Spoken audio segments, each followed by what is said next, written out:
एक बार की बात है, घने जंगल के बीच बसे एक छोटे से गांव में लिली नाम की एक युवती रहती थी।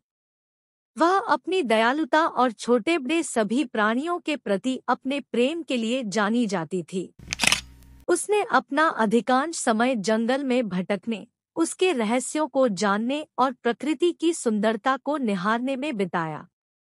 एक दिन जंगल में भटकते हुए लिली को एक घायल पक्षी जमीन पर पड़ा मिला।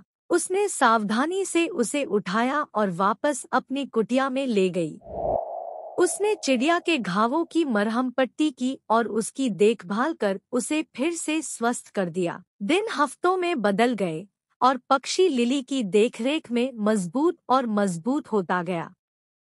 वह अपने दैनिक दिनचर्या के बारे में जानने के दौरान उसके कंधे पर बैठ जाती थी और वे एक दूसरे से बात करने में घंटों बिताते थे।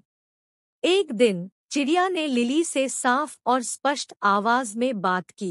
मेरी जान बचाने के लिए धन्यवाद, इसने कहा। मैं सिर्फ कोई पक्षी नहीं हूँ, मैं एक जादुई पक्षी हूँ। मेरे पास आपको 3 इच्छाएं देने की शक्ति है। उनका बुद्धिमानी से उपयोग करें, क्योंकि एक बार उनका उपयोग किया जाता है तो उन्हें वापस नहीं लाया जा सकता है।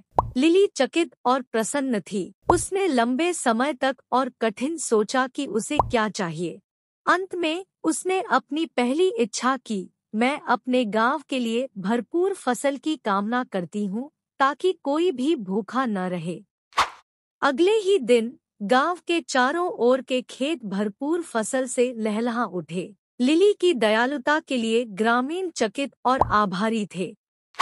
अपनी दूसरी इच्छा के लिए लिली ने सभी प्राणियों की भाषा को समझने की क्षमता की कामना की और ठीक उसी तरह वह पक्षियों की चहचहाहट, मधुमक्खियों की भनभनाहट और पत्तों की सरसराहट को समझ सकती थी। जहाँ तक उसकी तीसरी इच्छा का सवाल है, लिली ने बहुत देर तक सोचा कि वह क्या चाहती है। अंत में उसने अपनी इच्छा व्यक्त की। मैं हमेशा प्यार और खुशी से घिरी रहना चाहती हूँ। और ऐसा ही था। लिली ने अपना शेष जीवन प्रेम और प्रसन्नता से घिरा हुआ बिताया। उसने जंगल का पता लगाना और जरूरतमंद लोगों की मदद करना जारी रखा।